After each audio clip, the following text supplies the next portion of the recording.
लोगों की नजरें टिकी है सोने चांदी के दामों पर।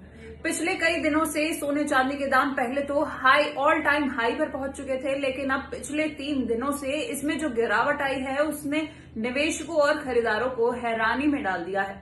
कई लोगों ने बिना कुछ सोचे समझे चांदी और सोने में निवेश करना शुरू कर दिया था।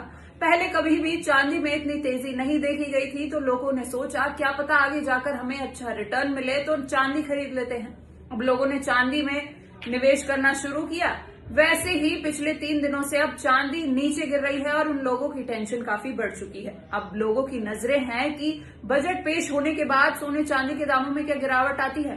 सबसे पहले आपको बता दें कि उम्मीद की जा रही है कि इस बार जो कस्टम ड्यूटी सोने पर देश में लगती है 6% जो लगती है, वो अब घटकर 4% कर दी जाएगी, जिससे सोने के दामों में पूरे 3000 की गिरावट आ सकती है।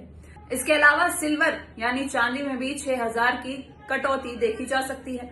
वहीं अब लोगों के मन में ये सवाल है कि सोने और चांदी निवेश के लिए दोनों में से ज्यादा क्या अच्छा है। देखिए, चांदी जो है आने वाले टाइम में शायद आपको अच्छा रिटर्न दे सकती है, क्योंकि जो इलेक्ट्रिक व्हीकल्स है, अपना सोलर पैनल है, उसमें चांदी की काफी ज्यादा चांदी का इस्तेमाल होता है और यही चीजें आगे चलकर काफी लोगों के लिए काम में आएंगी। वहीं सोने की बात करें तो सोना हमेशा से ही निवेश के मामले में अच्छा रहा है, क्योंकि उसके दाम लगातार धीरे धीरे कुछ ना कुछ बढ़ता ही रहता है। इसके अलावा लोगों के मन में सवाल है कि अगर गोल्ड में हम इन्वेस्ट कर रहे हैं तो हमें फिजिकल गोल्ड लेना चाहिए या फिर ईटीएफ।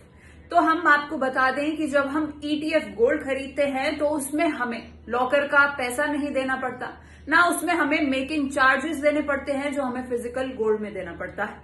फिजिकल गोल्ड की अगर बात करें तो अगर आपके घर में शादी है, कोई फंक्शन है, तो आपको फिजिकल गोल्ड की ही जरूरत पड़ती है, क्योंकि भारत में सोना सबसे ज्यादा लेन देन में यूज किया जाने वाला प्रोडक्ट है।